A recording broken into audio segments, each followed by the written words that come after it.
Hey everybody, this is Gary, the fist pump guy over at Bondy's Toyota Enterprise, Alabama. Today, we're going to be taking the 2019 Toyota Corolla Hatchback SE for a quick drive, and I'm going to tell you what I think about it while we're driving.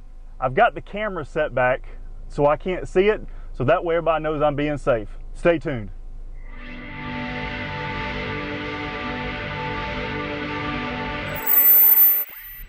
As we get started, I want to point out that I think that the front two seats on this Corolla hatchback are quite roomy.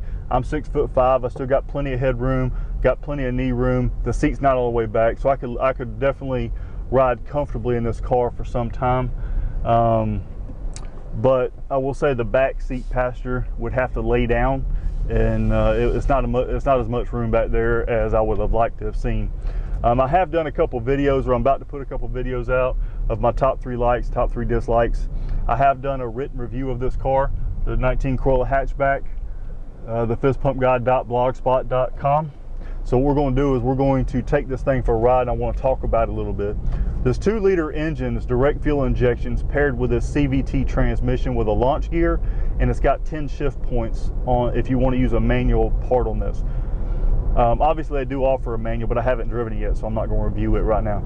But it does have the stop sign assist, which I may talk about on this ride, and also the lane tracing assist. And I've done a video on both of those separately, but since I'm doing a quick review on this, I'm going to really talk about it.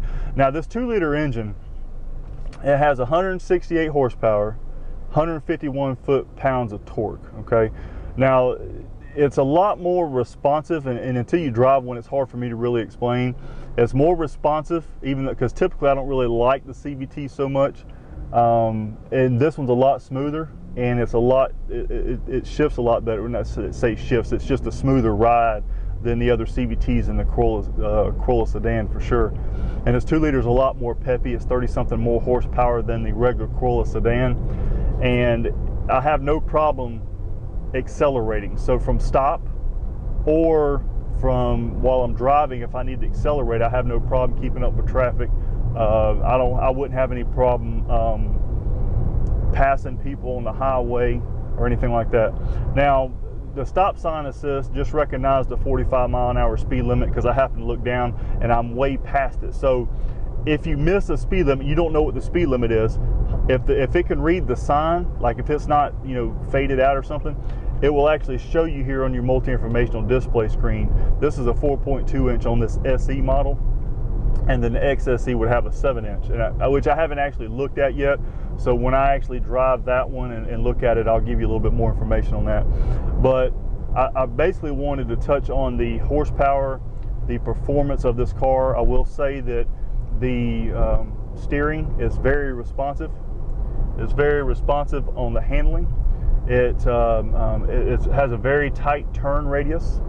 It's you know, if you pull the steering wheel, it's going to pull. So it's very responsive. It's probably one of the better cars that we have as far as response on the steering, and also I think that the acceleration is very impressive on this car, even being a CVT.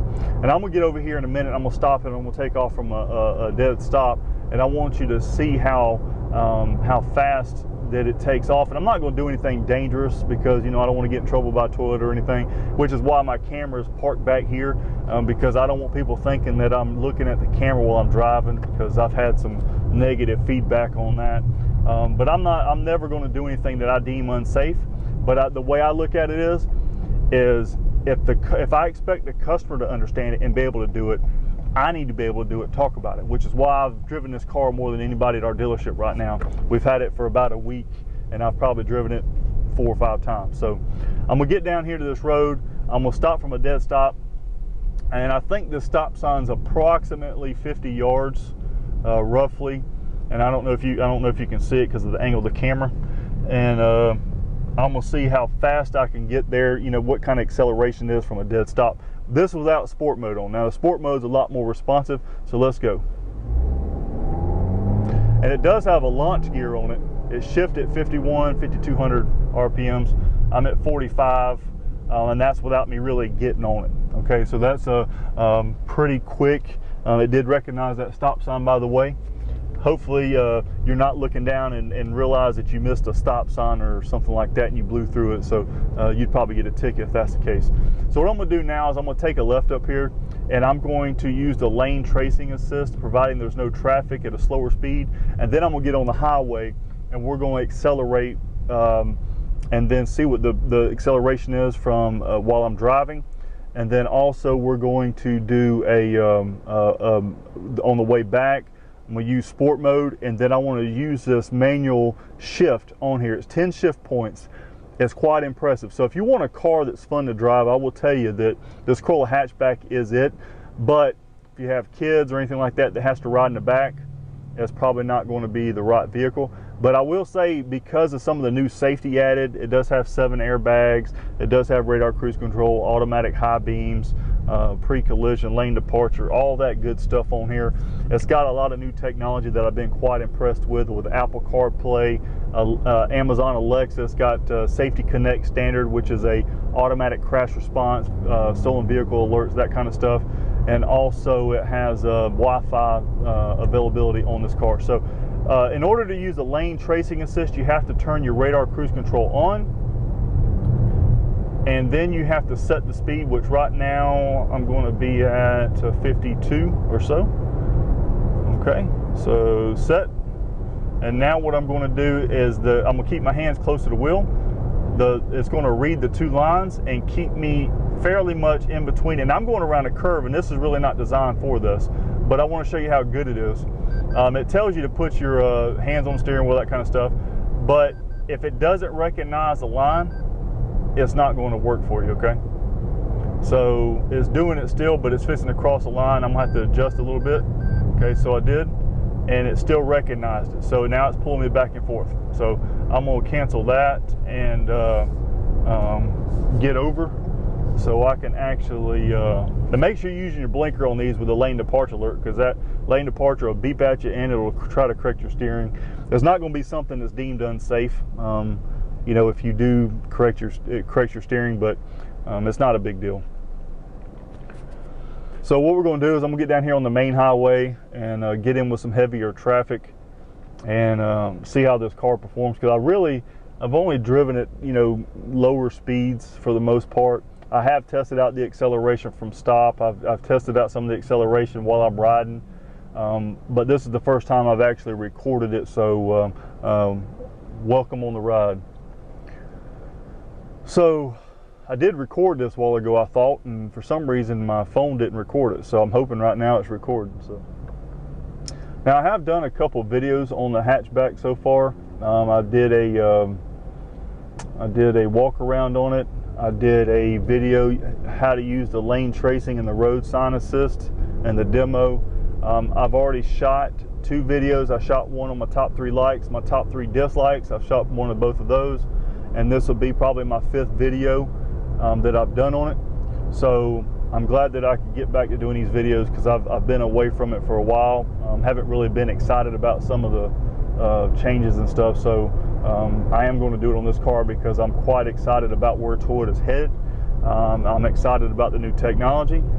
Finally, I'm excited. I've been doing this for 8 years with Toyota, and I'm finally excited about some of these things they got coming out. So I hope you are as well. Toyota's headed back in the right direction with some of the stuff. We've always had some of the most reliable, most dependable cars, some of the safest, but we've always taken a beating on technology and design. So guess what? That's where we're headed. The Avalon was nice, the Camry is nice, this Corolla is nice, and so is the RAV4 coming up. So all right, so let's get on the road. I'm not going to look at the camera, so hopefully nobody's going to freak out.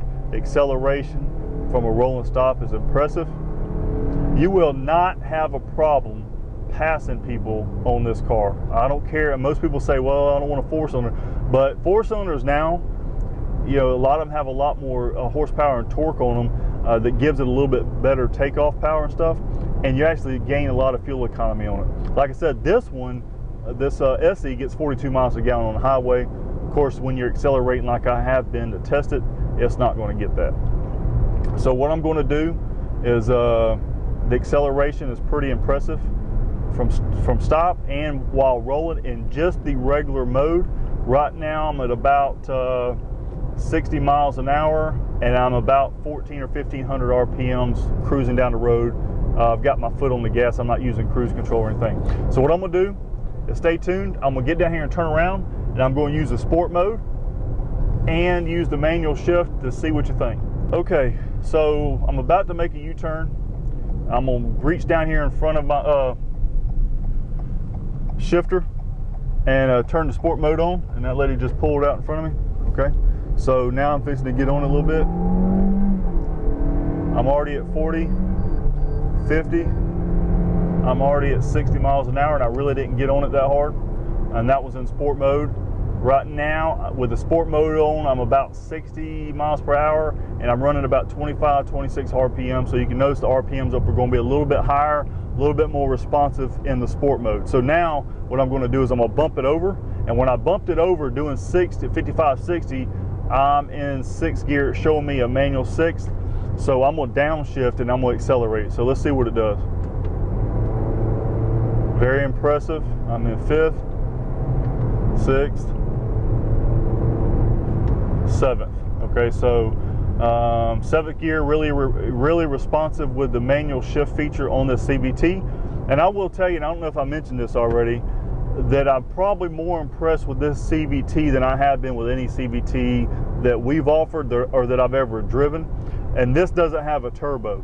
So a lot of your cars that they're trying to push turbos, Toyota didn't put a turbo in this, but it is a 2-liter direct fuel injection engine, and the CVT is really responsive. So I think if you bought this car, I think you would be really impressed. So, you know, just because it's a Corolla, it is a hatchback, it does look pretty sporty. Check out my walk around video on my YouTube channel if you want to see the full round. And this one's in silver.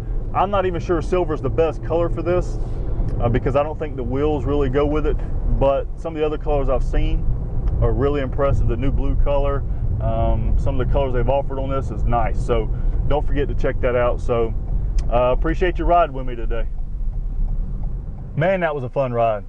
Thank you for riding with me. Hope I gave you enough information to help you make an informed decision if you want a 2019 Toyota Corolla Hatchback. Thank you for riding with me. Don't forget to check out my other social media sites. Like, share, subscribe, comment if you like. Be nice though. Thank you for riding with me. Follow the Fist Pumped Enterprise.